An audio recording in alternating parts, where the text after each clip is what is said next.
Glória a Deus. Glória a Deus porque Jesus me amou. Glória a Deus porque Ele nos amou primeiro. E foi lido aqui nesta noite que Ele nos amou quando éramos ainda pecadores. Ainda pecadores. Eu me lembro que quando eu não conhecia Jesus, irmãos, eu praticava coisas que eu achava que era normal. A gente acha que é natural, que é normal ficar fazendo coisas que o mundo oferece para fazer.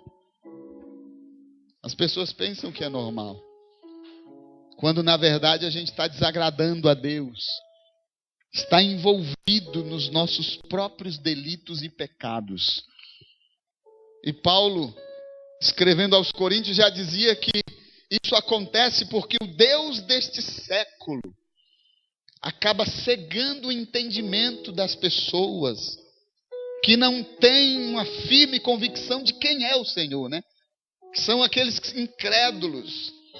O Deus deste século cegou o entendimento dos incrédulos para que não lhes resplandeça a luz, o conhecimento da glória de Cristo Jesus.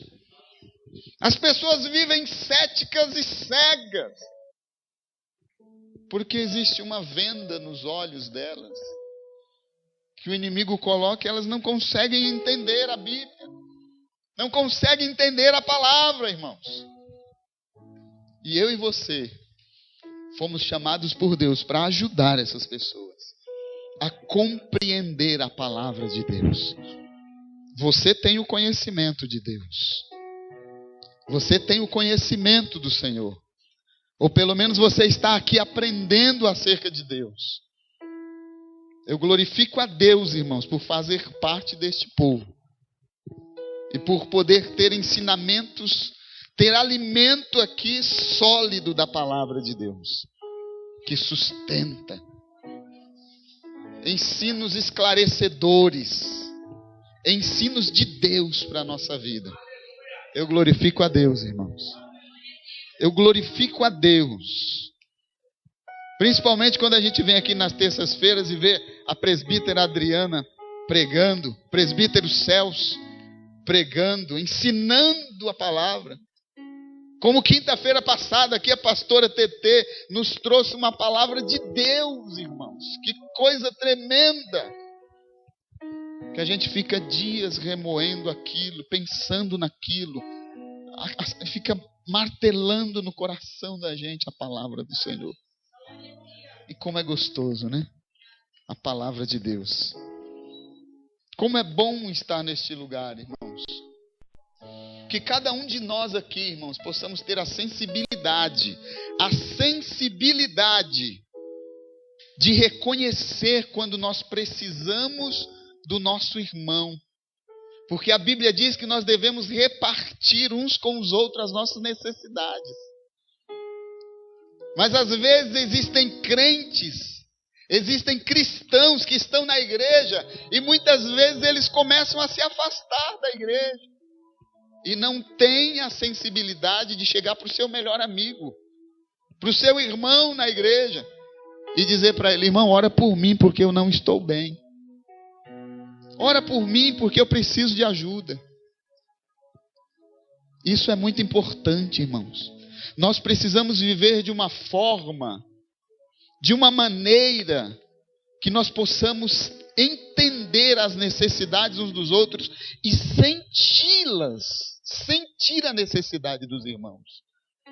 Eu digo isso, sabe por quê, irmãos? Porque eu tive algumas experiências em dirigir igrejas e eu pude perceber isso. A pessoa estava aqui na frente glorificando a Deus, daí a pouco ela vai para o meio, depois vai lá para trás, depois fica dias sem vir, depois ela some. Mas ela nunca chega para você para dizer: por favor, ora por mim, ou me ajuda. Me ajuda. Eu me lembro que quando eu aceitei Jesus, tinha um irmão que se tornou meu amigo na igreja, irmão Alcélio Gomes. Eu não vou esquecer dele nunca. Homem de Deus, irmãos. Pense num homem de Deus, era o Alcélio. E um dia eu cheguei para o Alcélio, já faziam pelo menos uns 2 ou 3 domingos que eu não ia para a igreja. Eu cheguei para ele e disse: irmão Alcélio, por favor, pelo amor de Deus, passe na minha casa e me leve, me carregue. Porque eu quero ir para a igreja, mas eu não consigo. Olha que coisa, irmãos. E muitas vezes isso acontece. Às vezes isso acontece, irmãos. A Bíblia diz que o cair é do homem, mas o levantar é do Senhor. O homem pode cair, mas se ele tiver disponibilidade ou disponível ou humildade para entender que ele precisa de ajuda e que ele precisa de Deus, o cair é do homem, mas Deus sempre estará pronto para colocá-lo de pé. Sempre Deus estará preocupado em que você esteja de pé.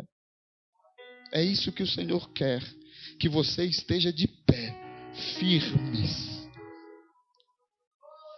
Glória a Deus. Glória a Deus. Glória a Deus. Eu vou pedir que você abra aí, vamos para a palavra do Senhor. Abra comigo. Primeiro livro das Crônicas. Primeiro livro das Crônicas. Capítulo 16. Primeiro livro das Crônicas. Capítulo 16. Eu quero compartilhar com os irmãos aquilo que o Senhor colocou no meu coração.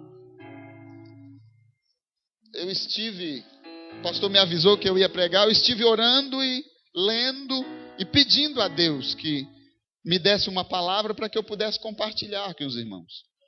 E o Senhor me deu a oportunidade de estar aqui para compartilhar com vocês o que eu gostaria.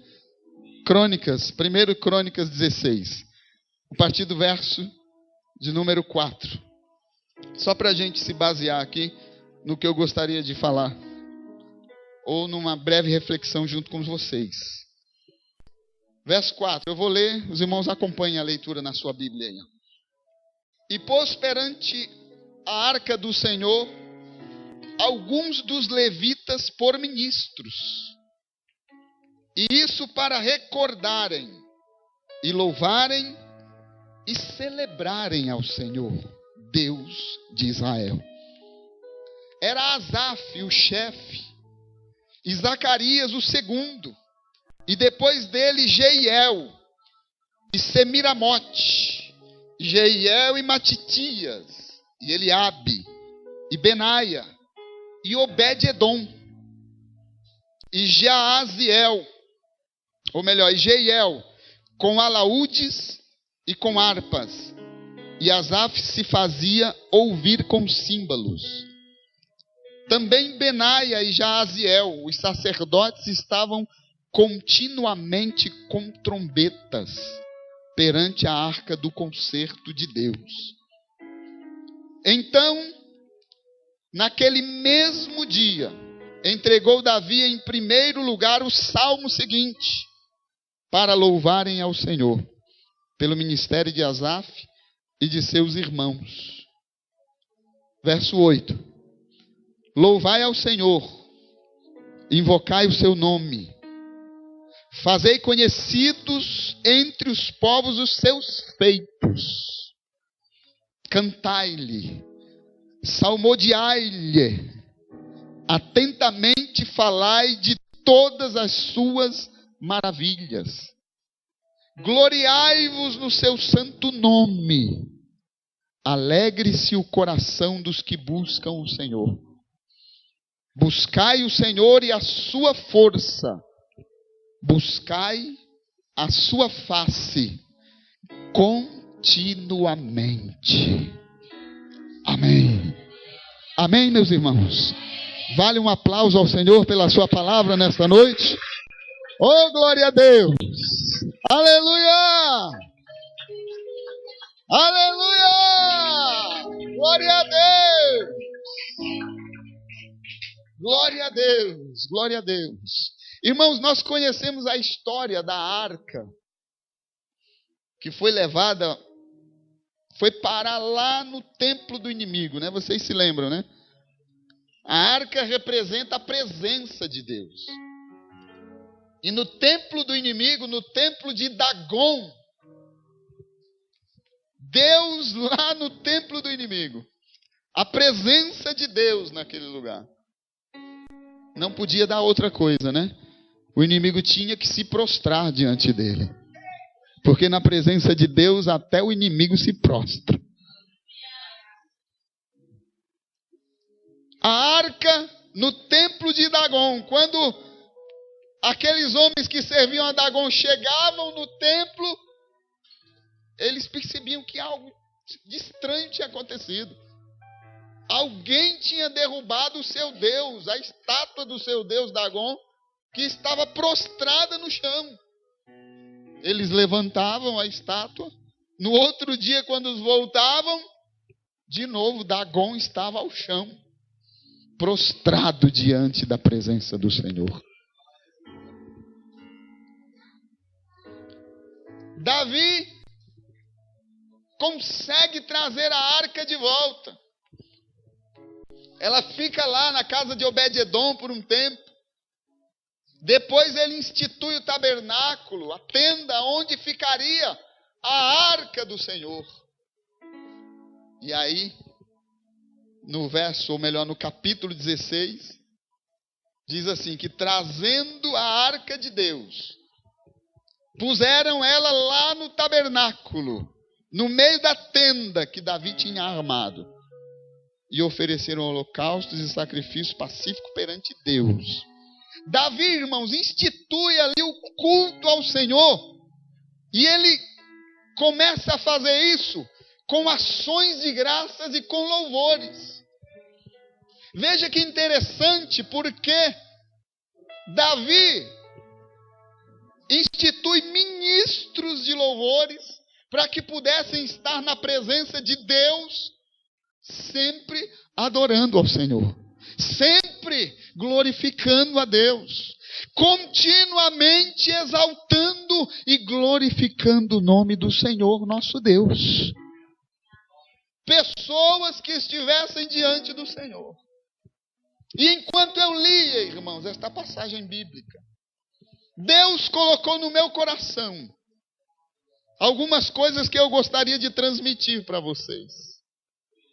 Primeiro, tudo que eu sou, tudo que você é, tudo que somos, todo canto e tudo aquilo que pudermos expressar, tudo aquilo que pudermos oferecer, todo o nosso ser deve ser dado ao Senhor nosso Deus. Eu glorifico a Deus porque quando nós começamos a adorar, isso é de praxe nosso aqui, nós chegamos na presença de Deus aqui, irmãos, e é muito gostoso porque a gente começa a se envolver nos louvores, na adoração ao Senhor, e o ministério de louvor aqui começa a ministrar, os irmãos começam a adorar a Deus de uma forma que nós somos envolvidos pela adoração ao Senhor, e eu glorifico a Deus porque tudo isso é para que nós possamos entender que toda honra, toda glória, toda adoração, todo o teu ser precisa se prostrar diante do Senhor e render a Ele ao perfeito louvor ao seu nome. O Senhor te chamou, meu irmão, o Senhor te chamou, minha irmã, para que você pudesse adorá-lo. Deus te chamou, meu irmão, minha irmã, o Senhor te salvou e te colocou neste lugar, para que você pudesse abrir a sua boca, o seu coração, rasgar a sua alma diante dEle e dizer: Senhor, eu te adoro em espírito e em verdade. A adoração, irmãos, nos aproxima do Senhor. Quando louvamos ao Senhor, nós nos sentimos mais pertinho dele. Esse texto que nós lemos é considerado como se fosse um salmo de ação de graças. E alguns versículos do capítulo 16 deste livro descrevem ou transcrevem alguns dos salmos. O salmo de número 105, por exemplo. O Salmo de número 96, o Salmo 106, estão expressos aqui neste texto que nós lemos. Deus, irmãos, tocou na vida de Davi para que se pudesse instituir a perfeita adoração. E todos os momentos nós vamos entender que o Senhor procura, o próprio Jesus declarou isso, que Ele está à procura de pessoas que o adorem de verdade. De verdade. Não é só vir aqui e cantar, não. Porque só cantar não quer dizer que você está adorando. Não é só vir aqui e abrir a boca, não. O Senhor não te chamou para você vir aqui e abrir a boca apenas. Mas Ele quer que você expresse a tua verdadeira adoração. E a verdadeira adoração você tira lá de dentro. Do íntimo, do âmago do teu ser. E oferece ao Senhor como gratidão por tudo que Ele tem feito. E isso é tão interessante, irmãos, porque existem algumas particularidades dentro do louvor. O louvor é capaz de nos fazer vitoriosos diante de determinadas situações. Na palavra de Deus nós vamos encontrar pessoas vencendo, pessoas ou exércitos vencendo batalhas através do louvor, através da adoração ao Senhor.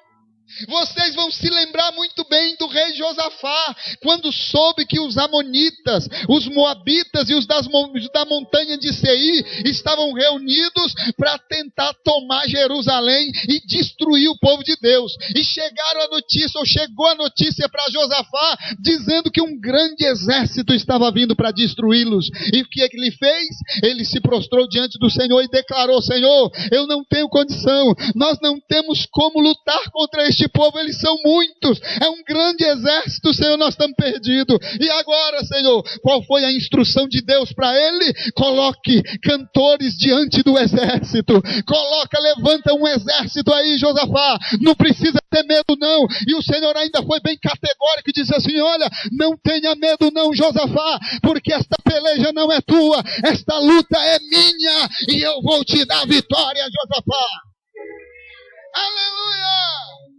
Coloque aí homens, levitas, cantores na frente do exército. E Josafá dizia: olha, cantores, se juntem aqui, vocês vão ser o pilotão de frente, a infantaria vai ser vocês. E aí talvez algum general, algum capitão do exército olhe e diz: mas Josafá, como é que você vai fazer esse negócio? Que história é essa? Que coisa é essa? Colocar cantores na frente de um exército? Nós vamos morrer, esse povo vai morrer logo. Mas Josafá cantor não sabe mexer com espada, não sabe mexer com arco e flecha. Como é que vai ser, Josafá? E Josafá dizia: não, eu tenho uma ordem de Deus e eu vou cumpri-la, e o Senhor vai abençoar a nossa vida. Mas e agora como é que vai ser? E sabe qual era a navalha mais afiada dos levitas na frente do exército? Era dizer o seguinte: o Senhor está conosco e nós vamos vencer a batalha. Deus dos exércitos está conosco, o Senhor dos exércitos está conosco, o Senhor é conosco e a vitória é nossa. E eles saíram dizendo: bendito seja o nome do Senhor, bendito seja o nome do Senhor. Nós vamos ao encalço do exército do inimigo, mas nós vamos gritando: bendito seja o nome do Senhor.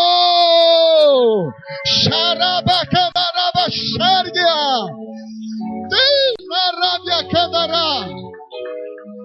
Você está entendendo, irmão? Você consegue compreender o que o Senhor está dizendo aqui? Não se preocupe diante da tua luta, diante dos teus inimigos, diante do que tem surgido diante de você. Comece a adorar ao Senhor, comece a louvar ao Senhor, porque Deus vai te dar vitória e os teus inimigos cairão por terra. Aleluia! Deus vai pôr por terra o teu inimigo. Mas não é chegar aqui e cantar apenas, não. Não. Eu vou cantar junto. Eu vou cantar agora bem alto aqui, porque a minha voz é bonita. E eu quero que todo mundo ouça que eu canto. Ah, eu vou cantar aqui porque a minha voz é a minha voz. Ô, rapaz, pastor Leandro. O senhor viu minha voz? Meu Deus. Não é isso não, irmão. Não é nada disso. Tem gente que chega aqui, Jefferson, Jonathan, tem gente que chega aqui, Jonathan, até para dar glória a Deus é desafinado. Mas quando começa a cantar, mesmo desafinado, não existe inimigo que fique parado diante dele.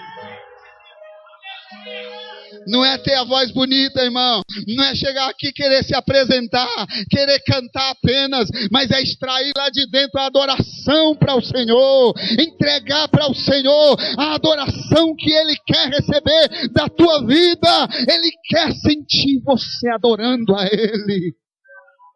Adore ao Senhor. Dê ao Senhor o teu perfeito louvor. Não é só cantar, irmão. É se rasgar diante do Senhor. É se entregar na adoração. E está lá um exército, os camaradas cantando: bendito é o Senhor, bendiremos o nome do Senhor, bendito seja o nome do Senhor, porque a sua benignidade dura para sempre. Estão lá cantando, adorando. E o exército atrás.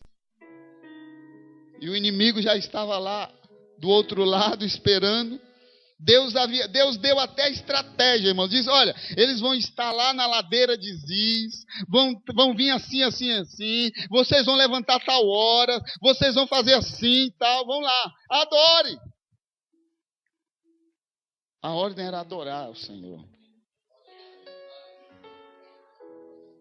E aí eles saem, porque a sua benignidade dura para sempre.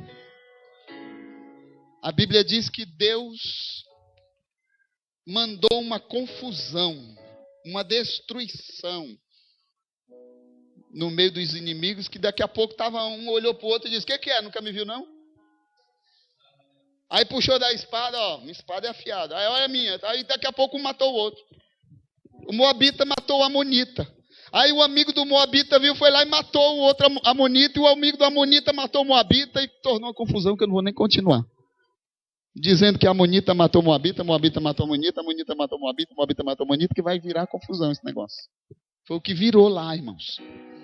Uma confusão tão grande que os homens começaram a se matar um ao outro. O exército que vinha pelejar contra um outro começa a se destruir. Sabe por quê? Porque foi coisa de Deus. Deus determinou. E ele disse assim, ó: nesta peleja vocês não terão que pelejar. O Senhor pelejará por vós. Olha que coisa, irmão. Quer dizer que eu vou cantar e Deus vai pelejar por mim? É exatamente o que acontece, irmão. É exatamente o que Deus vai fazer na tua vida, irmão. Se você acreditar, se você puder crer, é o que você vai fazer nesta noite. Você vai apenas adorar ao Senhor, vai glorificar o nome dele nesta noite. E a peleja, pastor, pode deixar que o Senhor toma conta. Pode deixar que nesta peleja Deus vai pelejar por você e você vai sair vitorioso. Aleluia! Nesta peleja não tereis que pelejar, o Senhor pelejará por vós. Estai quietos e vede. E está lá, talvez, irmão Luiz, o exército deveria estar muito apreensivo, né? Ir para a luta, tal, os camaradas, tudo. E os cantores, então, mas estão adorando, era para louvar. E o exército está lá, já está pertinho da peleja. Daqui a pouco os exércitos vão se encontrar. A batalha vai ser travada. Como é que vai ser? Como será? Quantos eu vou pegar? Quantos vão me pegar? Vai acontecer alguma coisa? Vamos lá. E deveria estar aquela apreensão terrível no coração do exército de Israel.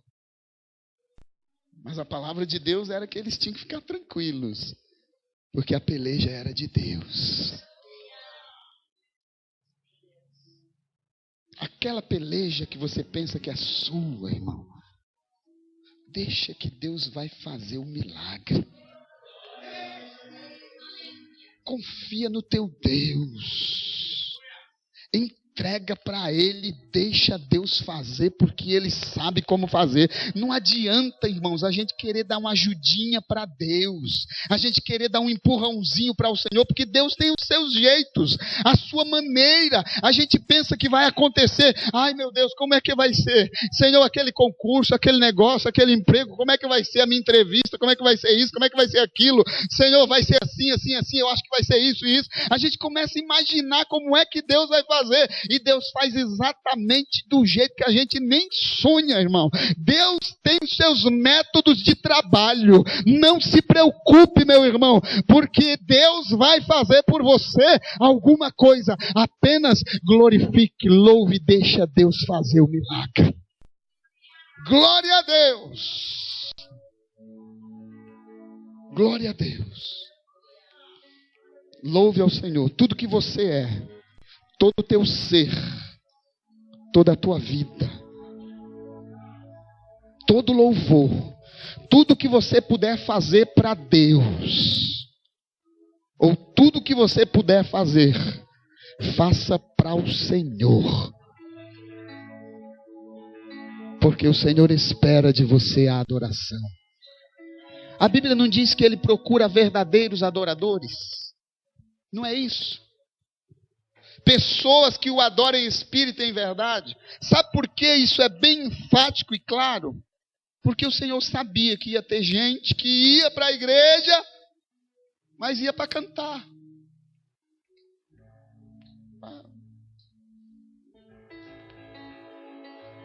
O Senhor exige, o Senhor espera, na verdade, que você possa adorá-lo em espírito e em verdade. Por isso que é importante, irmãos, no momento do louvor, a gente aproveitar. No momento da palavra, a gente aproveitar. E olha que coisa, foi instituído, e isso era para ser contínuo. Foi criado o ministério para que se ficasse continuamente adorando ao Senhor. Louvando o nome do Senhor. E enquanto eu lia, irmãos, isso aqui, a segunda coisa que eu achei interessante, eu anotei aqui, é que quem é de Deus, aquele que tem o compromisso com Ele, aquele que é realmente do Senhor, o inimigo não lhe toca. O adversário não te toca. Você é do Senhor, você é de Deus, você serve ao Senhor com sinceridade e fidelidade. O diabo não te toca, o teu inimigo não te toca. O Senhor não vai permitir que você seja atormentado por ele. Não! Não! O Senhor é contigo. Deus é contigo, irmão. Você crê que Deus é com você, aonde você está? E o Senhor é contigo, não é só aqui não, viu? Deus está contigo em todos os lugares. Por isso que é importante a gente ter cuidado também. Porque se Deus está comigo, não é em todo lugar então, né? Tem que ter cuidado. Deus está te vendo em todos os instantes. Quando você está em casa, com a tua família, quando você diz alguma coisa, o Senhor está ali. Quando você está trabalhando, o Senhor está contigo ali, irmão. Viu, irmã? Viu, irmão? Quando você está na frente do computador, Deus está contigo ali. Quando você está na rua, na escola, Deus está contigo ali. Existe uma promessa de Deus. Dentre as muitas promessas da Bíblia, é de que o Senhor estaria conosco quase todos os dias. Amém? Quase todos os dias. Amém? Quase todos os dias. Amém? O Senhor prometeu estar conosco quase todos os dias. Todos os dias. Aleluia! Não é quase todos os dias. São todos os dias. Ele prometeu estar com você todo dia. Cutuca teu irmão aí e diz para ele: irmão, Deus está contigo, viu? Todo instante, viu? Deus está com você a todo instante, viu, irmão? Deus está do teu lado a todo instante, aonde você estiver, quando você estiver, como você estiver, o Senhor está contigo. Ah, pastor, eu estou passando por uma prova terrível, pastor. Você não sabe a minha história, eu não sei, mas eu sei de uma coisa e eu tenho convicção: o Senhor está contigo nesta prova e você vai passar por ela também. Aleluia! Ele está contigo todos os dias. Você é de Deus. Você é de Deus. Você é de Deus. E se você é de Deus, o inimigo não te toca. O inimigo não vai prevalecer na tua vida. Porque você é de Deus. Esses dias eu ouvi uma história. Houve um problema aí com um irmão nosso lá de São Paulo. E ele me ligou pedindo oração e disse: olha, pastor, o moço disse que eu estou na mão dele. E quando ele me disse isso, foi na hora, irmão, já vem, é automático, né? A gente é automático. Aí eu estou na mão dele, está repreendido em nome de Jesus. Você está na mão de Deus. Você não está na mão de ninguém. Ele disse que eu estou na mão dele. Está repreendido. Não tenha certeza disso, irmão. Não pense nisso. Porque ai, irmãos, daqueles que se levantarem contra um ungido do Senhor, contra um filho do Senhor. Agora tem um porém.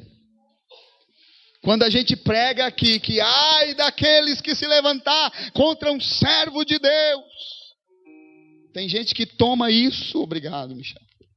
Tem gente que toma isso para si e diz assim, quando alguém faz alguma coisa para ele: Senhor, mata ele, Senhor.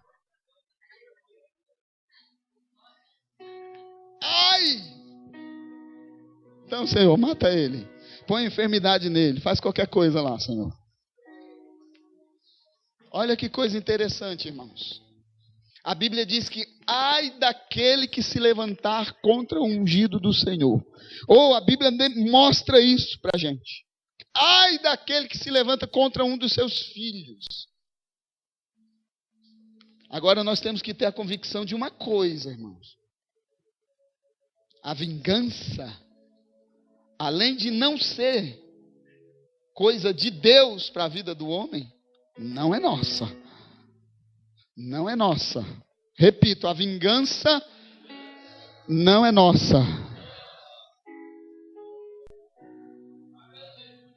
A vingança não pertence a mim. Não nos pertence. Tem até uma série que estava passando aí, né? Revenge. Exatamente, Revenge. Que em inglês quer dizer, em português, vingança. Uma trama. E é interessante que tem gente que a mulher está ali trabalhando para se vingar de alguma coisa que fizeram por ela, contra a vida dela, e está todo mundo torcendo por ela. Pega, mata esse, mata aquele. Pega quem é o próximo. Fica todo mundo na expectativa quem vai ser o próximo que ela vai pegar. Olha que coisa, né? Que coisa. Irmãos, eu e você fomos chamados pelo Senhor, e talvez você vai achar agora que vai achar difícil agora, talvez. Mas eu e você fomos chamados por Deus para perdoar. Eu e você fomos chamados pelo Senhor para perdoar. Não para vingar. Ai daquele que tocar no ungido do Senhor, no Senhor. O Davi é um exemplo disso. Quando ele teve a oportunidade de tirar a vida do rei, o que foi que ele disse? Ai de mim, tocar no ungido do Senhor.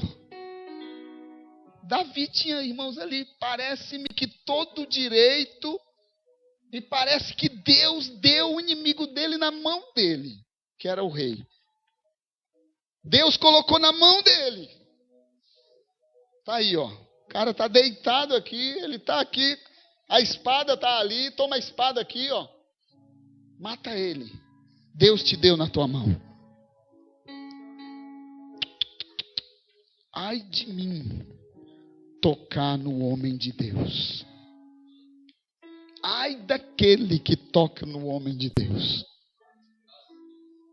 Mas lembre-se de uma coisa: Deus não te chamou para a vingança. Deus te chamou para o perdão. Aí eu pergunto para você, o que é mais fácil? Perdoar ou pedir perdão?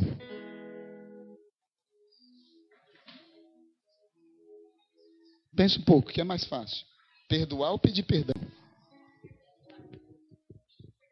Vai divergir aí, mas vocês pensem nisso. Não é fácil perdoar. Não é fácil pedir perdão. Mas o Senhor nos chamou para que pudéssemos irradiar perdão. Eu estava assistindo esses dias um programa num canal, acho que é Discovery Investigation, Investigação Discovery. Um caso de um homem que ele era um serial killer. Ele havia matado mais de 60 mulheres. Ele saiu, acredito que muito mais. Ele chegou a confessar. Isso por volta dos anos 80, mais ou menos. 1970, alguma coisa, 80. E naquela época, a investigação não era tão precisa quanto é hoje, né? Não existiam DNA, não existia como provar aquelas coisas todas. Mas interessante foi que os caras pegaram a saliva dele, congelaram. Como não podiam acusá-lo diretamente, eles desconfiavam daquele homem. Era um homem cruel. Como eles não podiam ir lá, certeza plena, eles não puderam fazer nada. Sempre de olho nele, sempre as mulheres morrendo. Sempre jovens morrendo, sendo mortas, assassinadas por aquele homem. Alguns anos, ou 20 anos se passaram. Aí conseguiram fazer o teste do DNA, algumas outras provas, e evidenciou-se que era realmente aquele homem que havia cometido todos aqueles assassinatos. Aquilo me chamou a atenção, fiquei olhando, assistindo. E ele foi levado à delegacia, ele foi interrogado e foi preso, foi levado ao julgamento, ia ser condenado, então eles resolveram fazer um acordo. Porque se ele fosse realmente condenado no júri, ele podia pegar a pena de morte. Eles podiam matar ele. Então eles fizeram um acordo. Olha, vamos fazer o seguinte: a gente sabe que foi você e você também sabe que foi você. Você confessa, nos leva aonde estão outros corpos, nos conte detalhes e nós não vamos deixar que você pegue a pena de morte. Vamos fazer acordo? Vamos ter promotoria, juiz, todo mundo, tá, beleza. E ele disse, então tá bom, eu vou confessar. E aí começaram a mostrar as fotos, ele não lembrava, mas ele começou a mostrar os lugares onde ele colocava os corpos. E realmente ele começou a confessar as atrocidades. Gravaram muitos vídeos, ele falando, e ele é um homem frio, calculista, inteligente, ele não deixava rastro, ele fazia tudo às escondidas, ninguém conseguia pegar ele. Até fazer o teste do DNA e pegá-lo. Realmente, definitivamente. Ninguém conseguia. E ele sempre se safando. E ele começou a falar, contar tudo o que havia acontecido. Ele confessou 68 assassinatos. Mas as pessoas achavam que havia muito mais. Ele foi para o júri, foi condenado à prisão perpétua. E chegou uma fase no processo, depois de ser condenado, que as famílias das vítimas puderam falar. E eu fiquei olhando aquilo. Aí um vem e fala e começa a condenar ele. Você vai pagar no inferno tudo que você fez, não sei o que, tal. Aí de repente, irmãos, eu estava ouvindo aquilo, chegou um senhor barbado, forte. Ele pegou o microfone e ele disse: moço. E o interessante é que enquanto tudo acontecia, enquanto ele contava o que ele havia feito, ele não esboçava reação nenhuma. Não se via arrependimento no rosto, não se via no sentimento de arrependimento. Por que você fazia? Porque eu queria matar. Por que ele não se revelava o porquê? Ele dizia: eu fazia porque eu queria matar. E aí aquele moço, um homem, aquele senhor chega e começa a falar para ele: olha, moço, tudo que você fez, todas estas coisas estão diante de Deus. E o meu Deus, Ele vai julgar entre mim e você. E eu quero dizer uma coisa para você: eu te perdoo. Eu te perdoo. E quando ele disse isso, irmão, aquele homem que até aquele instante não tinha esboçado nada, ele virou o rosto. E quando ele virou o rosto, a câmera do outro lado pegou ele de frente. E os olhos esmarejaram e ele começou a ficar vermelho o olho. E ele começou a chorar desesperadamente naquele lugar. O homem olhando e dizendo e gritava: eu te perdoo, moço. E ele começou a pregar para aquele homem dizendo que o Senhor o perdoava, que ele o perdoava do que ele havia feito. Olha, irmão, até eu chorei naquela hora.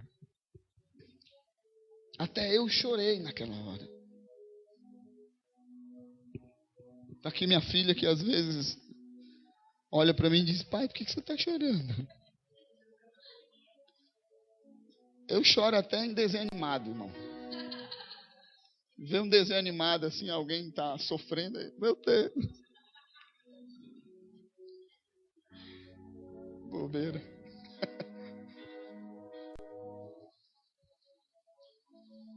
A essência do cristianismo, a essência de ser cristão, está no fato, na capacidade de você poder perdoar. Perdoar. Jesus, irmãos, quando estava diante dos seus algozes, Jesus podia dizer: Deus, manda aí um anjo, porque um anjo só era suficiente para matar todo mundo ali. Manda um anjo, Senhor, me tira daqui, não quero mais. Jesus olhou e disse assim: Pai, perdoa-lhes, eles não sabem o que fazem. Eles estão fazendo isso porque eles não sabem o que estão fazendo, Senhor.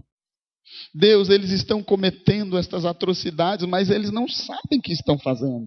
Eles não sabem que estão matando o Filho de Deus. Perdoa-lhes. E aí aí o Senhor Jesus olha para o Pai e diz: Pai, está consumado a obra que tu me entregou. Nas tuas mãos eu entrego o meu espírito.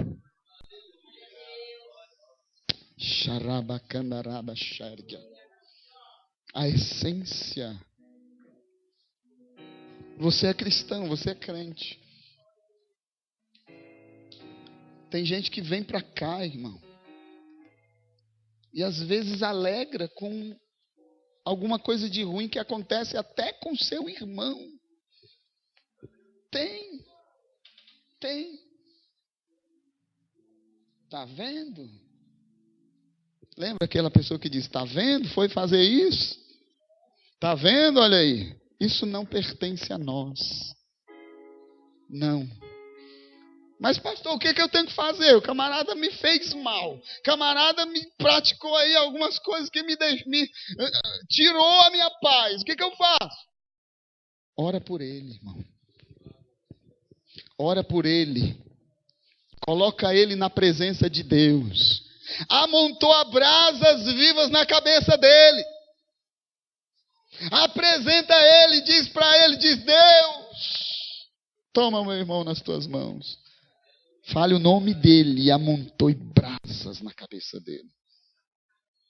Deus vai fazer o inimaginável por intermédio dessa atitude. Perdão.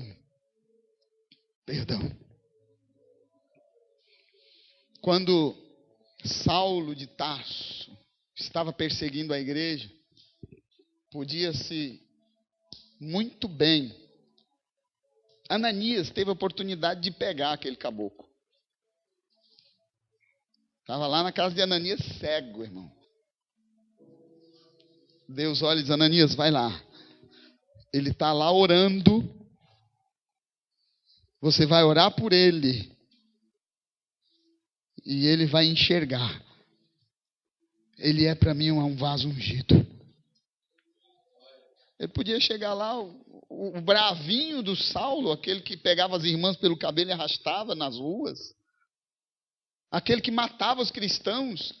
Podia Ananias chegar lá e dizer, seu Saulinho, vem aqui. Você está aí cego, não está me enxergando não? Eu vou te pegar agora. Não. O Senhor queria que ele orasse por ele. E vejam vocês o que Deus fez na vida de Saulo. Porque um homem cruel foi perdoado. Se transformou numa pessoa tão ilustre e que deixou o seu nome. A própria palavra de Deus traz o nome de Paulo. Olha o que Deus faz. Veja o que Deus faz, irmãos. Veja como Deus faz as coisas. Às vezes a gente fica preocupado. Irmão, ora ao Senhor. Entrega para o Senhor. Deixa Deus fazer. Deixa Deus fazer. Deus sabe como fazer. Vai saber se Deus não está querendo pegar aquela pessoa e transformá-la num grande pregador da sua palavra, num grande ganhador de almas, ou talvez num missionário que vá pregar para vidas que talvez você não vai. Talvez você não vai lá, nos cantos, nos lugares mais longínquos. De repente Deus levanta essa pessoa e manda para lá, para ser uma bênção nas mãos dele. Vai saber. Irmãos, o inimigo não vai te tocar.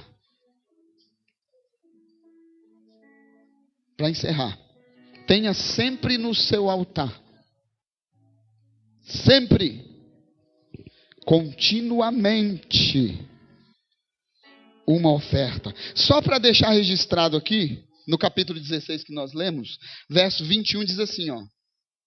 Capítulo 16 de 1 Crônicas, verso 21.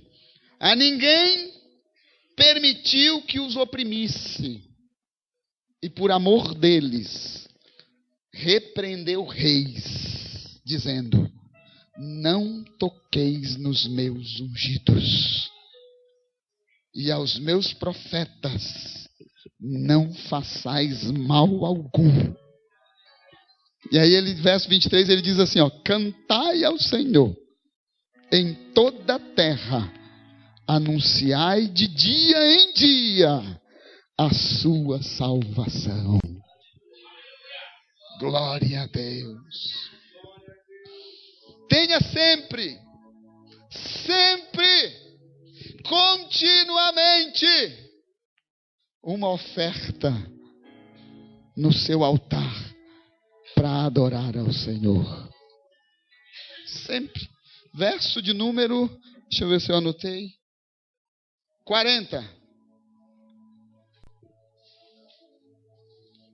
Davi institui os levitas, os sacerdotes, e no verso 40 ele diz, para oferecerem ao Senhor os holocaustos sobre o altar. Como é que está escrito aí depois? Sobre o altar dos holocaustos, continuamente, o que mais? Qual a outra versão? Pela manhã e à tarde. Todo dia, continuamente.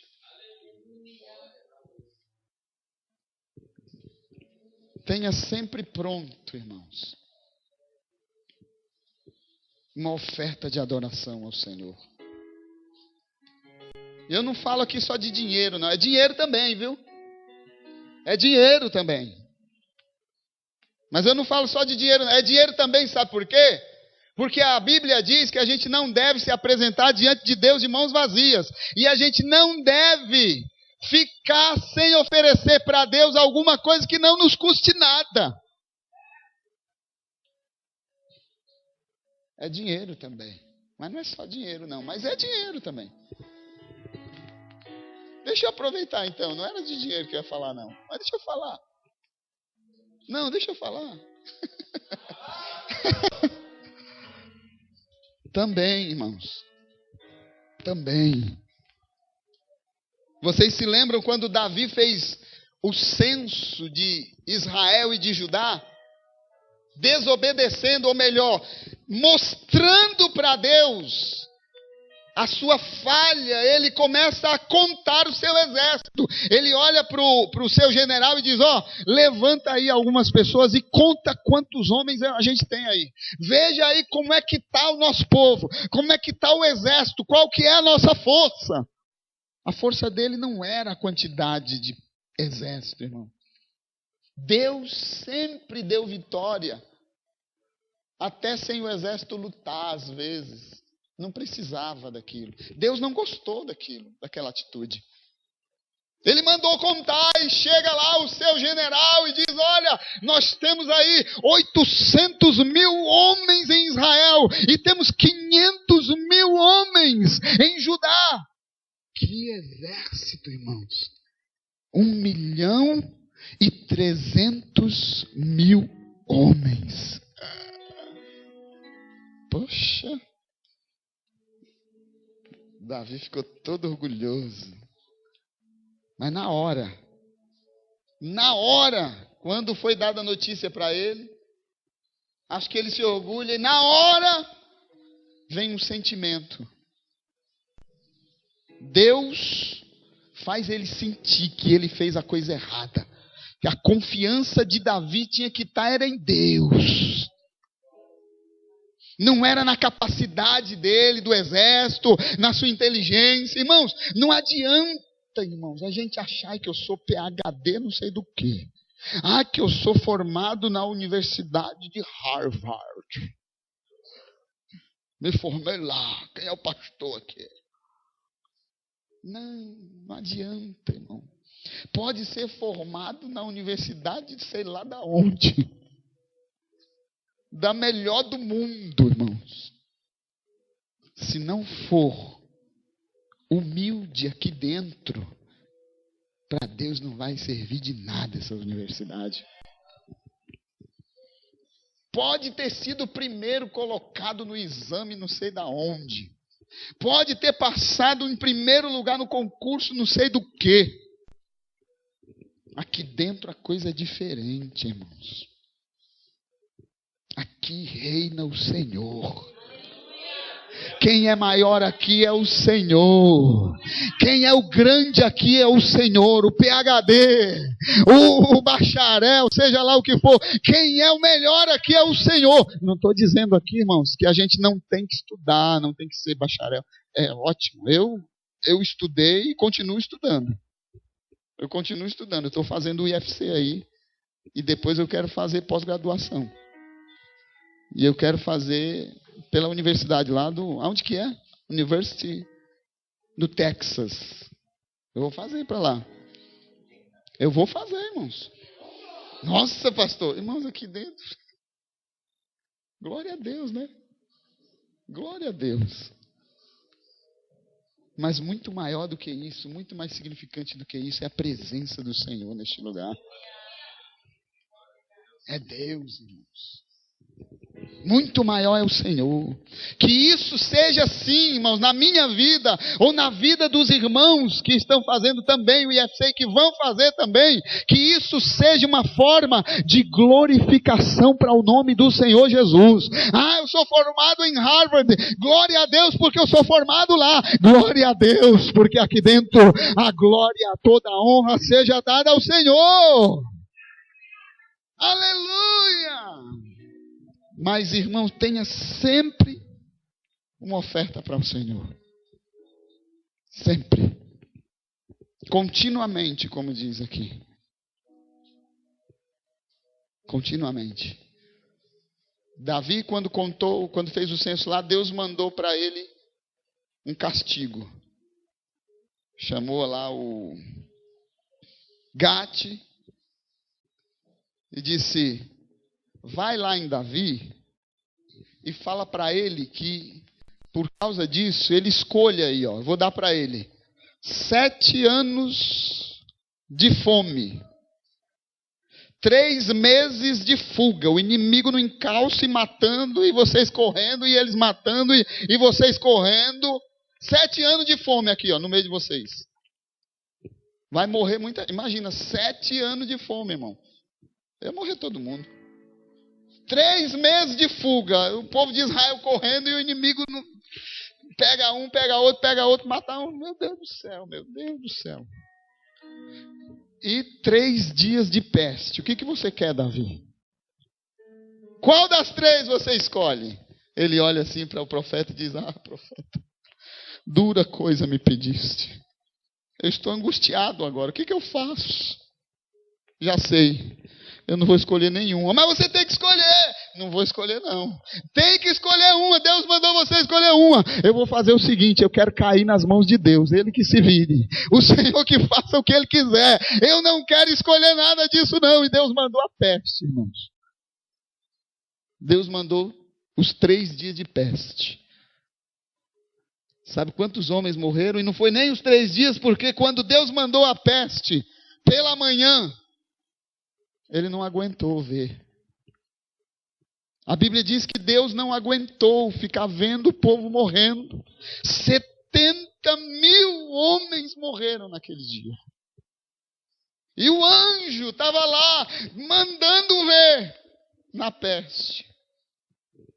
E Deus parece que está de costas e eu começo a confabular, irmão. Quando eu estou lendo assim, começo a imaginar como foi que Deus ficou. Ele ficou olhando assim, a peste, o povo morrendo, ou ele ficou sentado assim, e o povo morrendo, e ele vai lá, anjo, aquele ali. Eu acredito, irmão, que Deus ficou ou de olho fechado, então virou o rosto assim, e sentindo. Porque teve uma hora que ele virou e olhou, e a Bíblia diz que ele olhou e disse: anjo, pare, basta, chega, não aguento mais. É como se ele dissesse: eu não aguento mais, pare. Deus parou. E aí Gate disse: olha, rei, vamos. O anjo, a peste parou por ali assim. Foi justamente ali nas terras, na eira de como é que é o nome do rapaz lá, meu Deus do céu?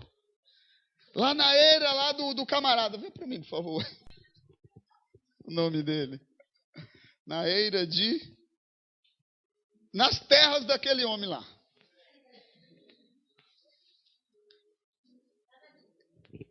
E lá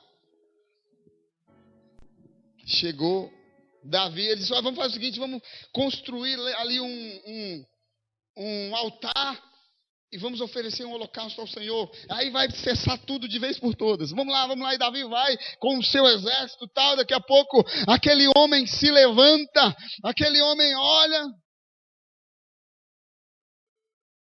E a Bíblia diz que ele vê que é o rei que está chegando, ele se prostra diante do rei e diz assim: ó rei, o que aconteceu, rei? O rei está vindo aqui na minha humilde terra. Ele não era nem do povo de Israel, hein?